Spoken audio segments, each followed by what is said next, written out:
Good morning students. आज का topic है द्विध्रुव के कारण विद्युत विभव। मान लो कोई द्विध्रुव है, यहां मान लेते हैं ये आपके पास -q और ये +q।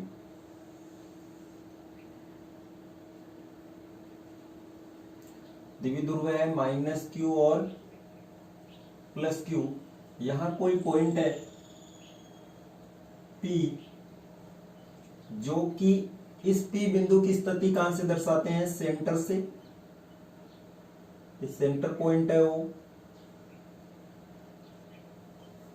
तो इस O बिंदु से इस P बिंदु की जो दूरी है वो है हमारे पास R।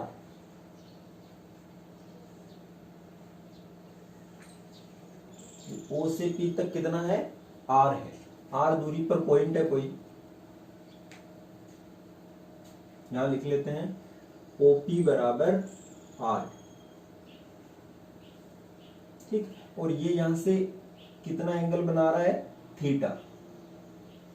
ये R सदिश इस P के साथ, P की डायरेक्शन क्या होती है? माइनस से प्लस, ये तो होती है P सदिश की डायरेक्शन। P होता है द्विध्रुव आघूर्ण। तो इसका जो द्विध्रुव आघूर्ण है, द्विध्रुव आघूर्ण P बराबर कितना हो जाएगा? Q इंटू दोनों के मध्य दूरी 2a। द्विध्रुव आघूर्ण P बराबर Q इंटू 2a। 2a क्या है? इन दोनों आवेशों के मध्य दूरी है। ठीक, A से O तक दूरी कितनी है? a, और O से B तक कितनी है? a। इस बिंदु पे विभव ज्ञात करना है, तो वो -q के कारण भी होगा और +q के कारण भी। -q से कितनी दूरी है? ये मान लिया -q से जो दूरी है वो आपकी है R1, और जो +q से जो दूरी है वो हमने कितने मान ली? R2। R1 मान ली और R2 मान ली। अब हमने क्या किया, ध्यान से देखें इधर, इस PO लाइन को आगे बढ़ाया इस तरीके से।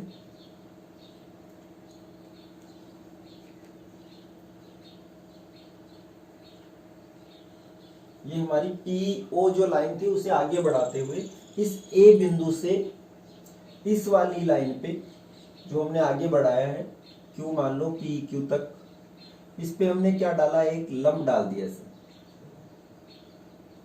ये हमने लंब डाला, ठीक, और इसे नाम दे दिया C पॉइंट। इसी प्रकार B से इधर लंब डाला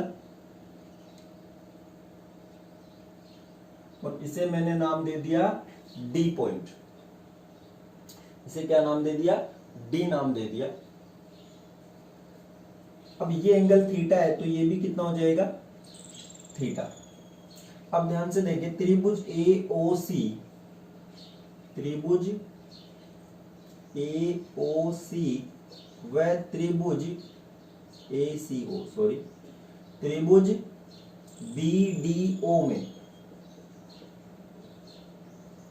जो OC है,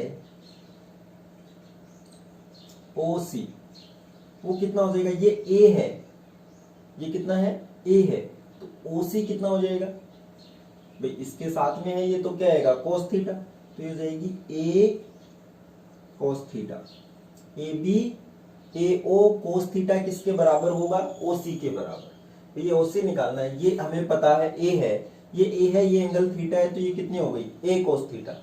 cos थीटा बराबर आधार बटे करण से आधार बराबर करण इंटू cos थीटा। इसी प्रकार यहां पे जो OD है, अब ये पता है ये A है, तो इस थीटा के साथ ये क्या हो जाएगी? A cos theta. ठीक, अब हमने क्या माना, क्योंकि यहां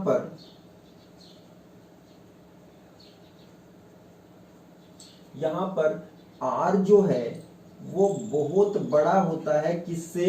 A से। क्योंकि विद्युत द्विध्रुव में दोनों पॉइंट जो होते हैं, दोनों पॉइंट चार्ज वो बहुत अति निकट स्थित होते हैं, यानी उनके मध्य दूरी इस P के कंपैरिजन में बहुत कम होती है। यानी R जो है वो A से बहुत बड़ा है, ये R इस A से बहुत बड़ा है। अगर बहुत बड़ा है तो ये जो AP है वो लगभग किसके बराबर होगी, CP के बराबर। तब जो AP है वो लगभग किसके बराबर होगी, AP लगभग किसके बराबर होगी, CP के बराबर। तो भाई साहब CP कितना है, CP कितना हो जाएगा, CO या OC प्लस OP। अब OC कितना है, A cos थीटा, और OP कितना है, R, ये तो हमें पता ही है, यहाँ उससे P बिंदु कितनी दूरी पर है, R दूरी पर। तो ये आ जाएगा OP हो गया R दूरी पर, OC कितना हो गया, A cos थीटा। तो ये दूरी आ जाएगी CP। ठीक है, इसी प्रकार जो PB है, PB वो लगभग किसके बराबर होगा, PD के। हमें ये दूरी की जरूरत पड़ेगी R1 और R2 की, इसलिए हम ये निकाल रहे हैं। तो PB कितना होगा, ये CP जो है वो R1 है, तो R1 का मान ये आ गया।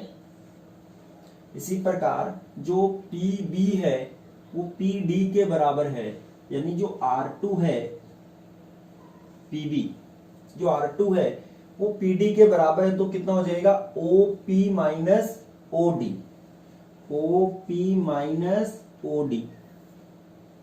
ठीक है, तो हमारे पास R2 बराबर आ गया OP R minus OD A cos theta. ये दूसरी समीकरण आ गई। ठीक है, अब हम लिखेंगे इस बिंदु पे विभव निकालना है P पर, तो माइनस Q के कारण विभव, बोलिए भाई माइनस Q के कारण P बिंदु पर विभव हम मान रहे हैं, तो V1 माइनस Q के कारण इस बिंदु पे विभव कितना होगा, एक आवेश के कारण कितना होता है, KQ बटे R, R कितना है R1, और Q कितना है माइनस Q है, तो माइनस लेकर चलेंगे पोटेंशियल में। तो जो V1 का मान है वो हो गया आपके पास माइनस KQ बटे R1 का मान R plus A cos theta, R plus A cos theta, ये V1 का मान है। इसी प्रकार प्लस Q के कारण विभव V2 बराबर, ये कितना हो जाएगा, KQ बटे R2।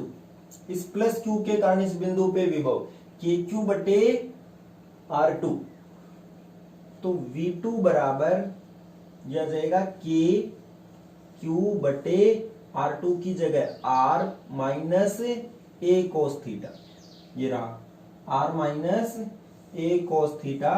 ये आ गई समीकरण नंबर 4।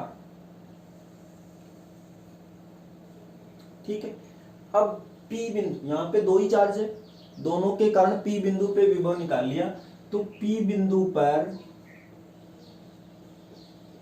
कुल विभव,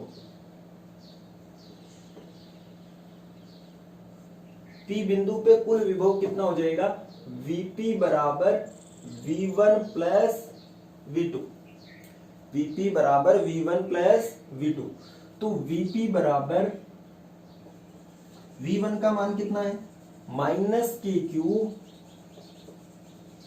बटे R plus A cos theta. Potential में डायरेक्शन मैटर नहीं करती, तो डायरेक्ट जोड़ देंगे V1 प्लस V2। तो प्लस जो V2 का मान है वो है KQ बटे R minus A cos theta. अगर यहां तीव्रता निकालते उसमें डायरेक्शन मैटर करती, तो हम डायरेक्शन निकालते उसमें, इसमें डायरेक्शन नहीं है, तो Vp बराबर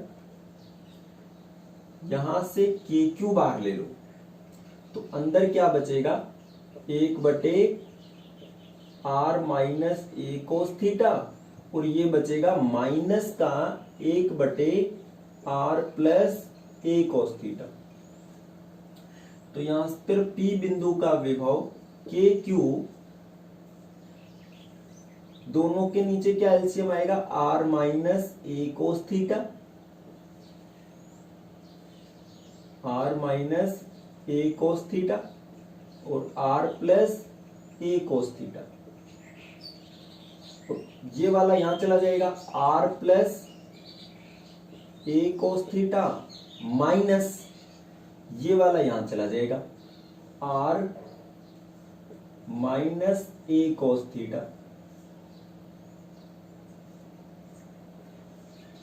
तो VP बराबर KQ, यहां से क्या कट गया, R से R कट जाएगा, क्योंकि ये प्लस का और ये माइनस का, ये माइनस माइनस किसका हो जाएगा, प्लस का, तो ये जुड़ेगा a cos theta plus a cos theta, कितना आ गया 2a cos थीटा, ये हटा देते हैं। और नीचे क्या हो गया, ये दोनों गुणा करो तो क्या आएगा, r square minus a square cos square theta, ये आ गया। अब यहां VP बराबर, जब द्विध्रुव आघूर्ण की तीव्रता या उसके कारण विभव निकालते हैं तो हमें P लेकर आना होता है, तो Q इंटू 2a को हम क्या लिखेंगे, P। Q इंटू 2a क्या है हमारे पास, इस द्विध्रुव आघूर्ण, तो K P कोस थीटा बटे R square minus a square cos square theta, ये पोटेंशियल हमारे पास आ गया। लेकिन चूंकि R का मान a से बहुत ज्यादा है, तो ये a square cos square theta ये बहुत कम होगा, क्योंकि a बहुत छोटा है और कोस थीटा का मान 1 के नीचे नीचे ही होगा, तो ये और छोटा हो जाएगा। तो इसे यहां से क्या कर देते हैं, हटा देंगे, क्योंकि ये बहुत छोटा है। तो VP बराबर KP कोस थीटा, इसे यहां से हटा दिया तो क्या बचा, R स्क्वायर, ये P बिंदु पर पोटेंशियल आएगा। VP बराबर KP कोस थीटा बटे R स्क्वायर, जहां P क्या चीज है, इस द्विध्रुव आघूर्ण, R क्या चीज है, इसके मध्य बिंदु से उस बिंदु की दूरी जिस पर विभव निकाल रहे हैं। थीटा क्या है, P सदिश और R सदिश के बीच का एंगल। चाहो तो आप इसे ऐसे भी लिख सकते हो, VP बराबर K P सदिश डॉट R केप बटे R स्क्वायर। ऐसा क्यों लिख सकते हैं, क्योंकि इसे सोल्व करोगे A डॉट B, A का परिमाण यानी P, R केप का परिमाण यानी 1, तो P into 1 into cos theta, तो वापस यही आ जाएगा। ठीक है, तो आप P सदिश डॉट R केप भी लिख सकते हो। आपको याद ये रखना है, VP बराबर KP कोस थीटा बटे R स्क्वायर, इस बिंदु पे क्या होगा, पोटेंशियल। ठीक है, ये हमें करना है। पहले ये डायग्राम बनाएं, ये R1 R2 निकालने के लिए हम क्या डालेंगे, इस पॉइंट से परपेंडिकुलर और इस पॉइंट से परपेंडिकुलर। अब चूंकि ये दूरी बहुत बड़ी है इससे, तो इसके लिए हमने AP बराबर क्या हो जाएगा, CP। तो हम AP निकालने के लिए, R1 निकालने के लिए क्या निकालेंगे, CP, वो हो जाएगा OP प्लस OC यानी R plus A cos theta. इसी प्रकार PB कितना हो जाएगा, PB के बराबर यानी R minus A cos theta. ये दोनों निकालने के बाद माइनस Q के कारण विभव, तो माइनस KQ बटे R1 का मान निकाल चुके, प्लस Q के कारण KQ बटे R2 का मान निकाल चुके। फिर दोनों को क्या कर देंगे, जोड़ देंगे, तो V1 का मान नेगेटिव में है और V2 का मान पॉजिटिव में है, दोनों को जोड़ देंगे तो ये मान आता जाएगा आपके पास। ठीक है, अब आगे चलते हैं, विशिष्ट स्थितियां। पहली स्थिति देखो, जब ये x पर हो, x पर विभव, अगर ये P बिंदु x पर हो, यहां पर ये तो होती है x, दोनों आवेशों को मिलाने वाली रेखा x होती है। इस बिंदु पे अगर ये P हो तो थीटा कितना होगा? 0। थीटा कितना हो जाएगा? 0 डिग्री। तो ये जो V है पोटेंशियल, किस पर? x पर। तो जब थीटा की जगह हम 0 रखेंगे तो ये क्या आ जाएगा? cos 0 का मान 1 क्या हो जाएगा? KP बटे R स्क्वायर। दूसरा पॉइंट, निरक्ष पर, तो निरक्ष पे अगर हम निकालें तो ध्यान से देखो, निरक्ष पे अगर ये P पॉइंट यहां आ जाए, यहां निरक्ष पे, निरक्ष तो यही होती है x के लंबवत मध्य बिंदु से जाने वाली, अगर ये पॉइंट यहां आ जाए इधर, तो थीटा कितना होगा? 90 डिग्री। तो यहां cos 90 रखें तो कितना आएगा? निरक्ष पे तीव्रता कितनी आ जाएगी? 0। निरक्ष पे तीव्रता नहीं, सॉरी, विभव, निरक्ष पर विभव कितना होगा?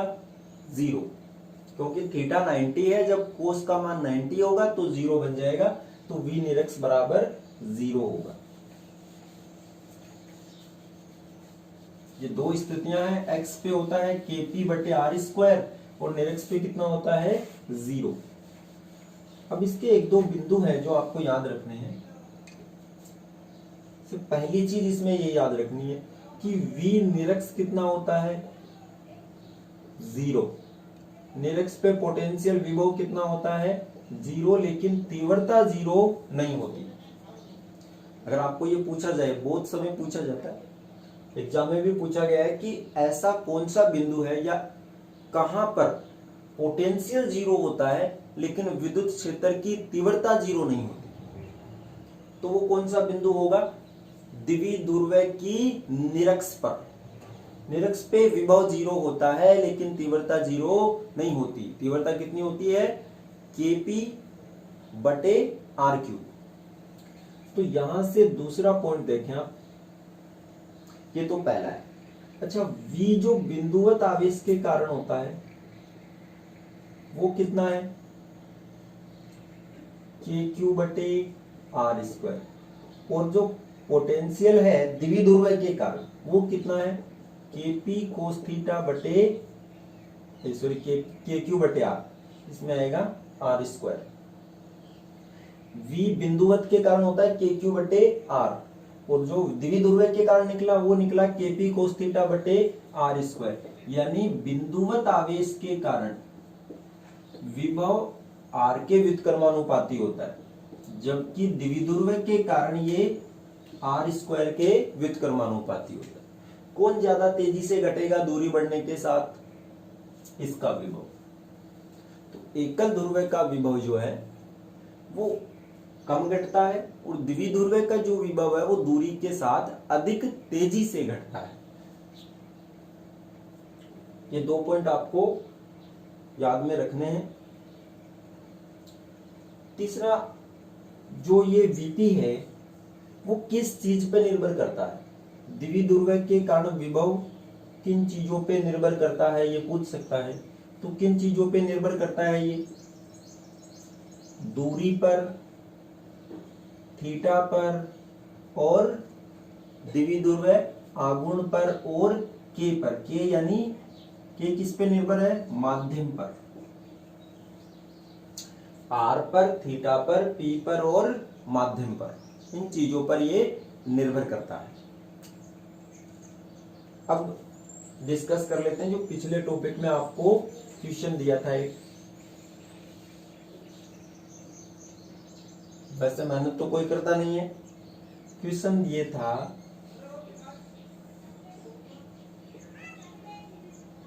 मान लो ये कोई आपके पास में वर्ग है जिसकी भुजा A है। अब यहाँ पे चार्ज कितना रख दिया? Q। यहाँ पे कितना? Q। यहाँ पे कितना? Q। यहाँ पे कितना? Q। तो इसके केंद्र पर ये O बिंदु पे विभव कितना होगा? तो ये जो पूरा विकिरण है वो कितना हो जाएगा? √2a। जो विकिरण होता है वर्ग का वो कितना होता है? √2 इंटू भुजा। तो अंडर रूट 2a, तो ये इसका आधा कितना हो जाएगा, 2 से डिवाइड कर दो, है ना। तो AO, ए मान लो ABCD, AO कितना हो जाएगा, AC बटे 2 यानी अंडर रूट 2a बटे 2 यानी a बटे अंडर रूट 2। ये इतनी दूरी, यहाँ इस O बिंदु पे विभव निकालना है, ये दूरी कितनी है, अंडर रूट 2a। तो V1 इस पहले पॉइंट के कारण विभव कितना आ जाएगा, KQ बटे R, R कितना है, a बटे अंडर रूट 2, तो अंडर रूट 2 KQ बटे a। अब इसके कारण भी इतना ही होगा, इसके कारण भी इतना ही होगा, इसके कारण भी इतना ही होगा, क्योंकि दूरी बराबर है, चार्ज भी बराबर है।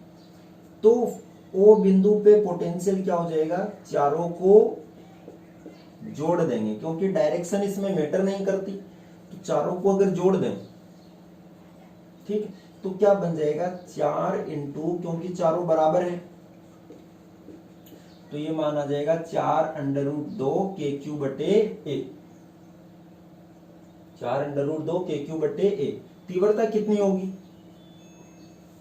इस बिंदु पे, तीव्रता, अब तीव्रता किसी एक के कारण निकालो, इस Q के कारण इस बिंदु पे तीव्रता कितनी होगी, तीव्रता होती है KQ बटे R स्क्वायर, तो KQ बटे R स्क्वायर यानी अंडर रूट 2a का a बटे अंडर रूट 2 का होल स्क्वायर, तो ये आ जाएगी 2KQ बटे a स्क्वायर। तो सबके कारण इतनी ही तीव्रता होगी, लेकिन तीव्रता सदिश राशि है तो डायरेक्शन लिखेंगे, इस प्लस Q के कारण इस O बिंदु पे किधर तीव्रता होगी, इस ओर, इस प्लस Q के कारण इतनी ही तीव्रता किधर होगी, इस ओर, इस प्लस Q के कारण बाहर की ओर, इस ओर, इस प्लस Q के कारण इस ओर, तो सारी बराबर है और ऑपोजिट है, तो कैंसिल होकर के O बिंदु पे तीव्रता कितनी आ जाएगी, 0। तीव्रता 0 है लेकिन पोटेंशियल 0 नहीं है। निरक्ष पे क्या था, पोटेंशियल 0 था लेकिन तीव्रता 0 नहीं थी। ये ऐसा एग्जाम्पल वर्ग के केंद्र पर अगर समान चार्ज रखें तो वर्ग के केंद्र पर पोटेंशियल नॉन जीरो होता है, 0 नहीं होता, लेकिन तीव्रता क्या होती है, 0 होती है। अब यहां पे एक क्वेश्चन आपको दिया जा रहा है, ये प्लस Q और ये माइनस Q, यहां A पॉइंट, यहां B पॉइंट, ये यहां से A दूरी पर, यहां से भी A दूरी पर, इन दोनों के बीच में है R दूरी, स्मॉल r, AB के बीच। तो आपको ज्ञात करना है VA माइनस VB कितना होगा। इस बिंदु पे पोटेंशियल निकालो, B बिंदु पे निकालो, दोनों को घटा दो और VA माइनस VB निकलेगा, उसका मान निकालना है।